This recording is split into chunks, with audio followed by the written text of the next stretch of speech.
she said. Canola was startled. However have you managed to keep it a secret from him all this time? Thomas helps me, washes me down and all that.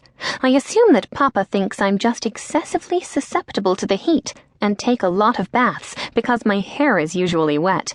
He doesn't seem to notice my red eyes.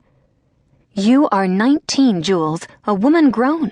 There is more to life than searching out and cataloging fish, birds, flowers.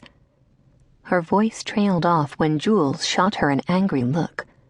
For instance, she said at her friend's obstinate silence, there's John Bleacher. Canola had been married for 5 years now and was the proud mother of 2 children.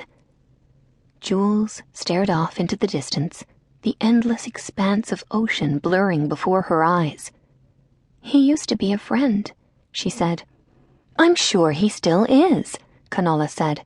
And he's not a missionary. He'd give you no orders like your father does, or make you pray on your knees until you're stiff as a board. I wish he'd turn his attentions to Sarah. She wants to get married. Sarah is a stick, Canola said. She's also beautiful, fragile and soft, which is what I've always been told men want in a wife. And you, I suppose, are a hag? Jules's hair had come loose on her dive, and masses of corky, wild curls framed her face. No, not anymore, I don't guess, she said, but I'm about as fragile as one of my peacock groupers. Well, I think you're lucky you didn't gain your beauty sooner, else your father would have kept a closer watch on you. Spoken like a true friend, Jules grinned. Incidentally, he still thinks I'm a scruffy twit, looks at me like I give him pain. It's the red hair, you know, that I got from my French grandmother, the immoral actress. Come on, let's swim out a bit more. We've the time, and I've got a good 15 more minutes before the sun does awful things to my skin. That was certainly the case, Canola thought, as she watched her friend dive cleanly into the smooth water. Her skin beneath her sarong was as white as her hair was red, and too much sun, even on her lightly tanned face and shoulders, made her not only a blotched mess, but sick as well. Canola slipped into the water after Jules and swam after her. Would you have a look at that, Captain? Jameson Wilkes followed Rodney Cumber's pointing finger. He studied the 2 very female figures swimming cleanly through the water. One was a native, clear enough, but the other, even from this distance he could tell that she was different, a real find. He was silent for a moment, then said to Cumber, Take 3 men and lower the boat. Bring the both of them to me. Aye, aye, sir. Beg your pardon, Captain, but the other one, she ain't no native gal, sir. No, Gallon, I don't imagine she is, Jameson Wilkes said to his first mate. But then again, Bob, we won't be coming back to Maui, will we?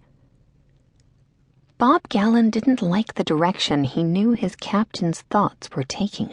Plowing prostitutes in Lahaina was one thing. Even bringing over those Chinese girls to be sold in San Francisco wasn't too bad.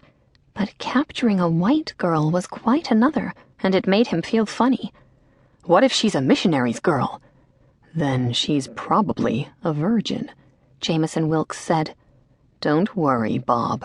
If she's married or is covered with the freckles that usually come along with that color hair, I'll set her quickly back into the ocean. Let's wait and see. I don't like it, Bob Gallon said. Jameson Wilkes knew the moment the 2 women recognized their danger. He heard one of them scream, saw them flip over and race back toward shore. But his men would be faster, of course. Canola, hurry! But Canola wasn't as strong a swimmer. Jules slowed and grabbed her friend's hand. Go on, Jules. No! Jules yelled, swallowing a mouthful of salt water. Wild, terrifying thoughts swirled through her head. She'd seen the whaler in the distance, watched it without a great deal of interest, until she heard Canola cry out. Then she'd seen the boat coming toward them. She grasped Canola's arm, pulling her with all her strength. But it was no use. The sun was shadowed by the men and the boat. Come on.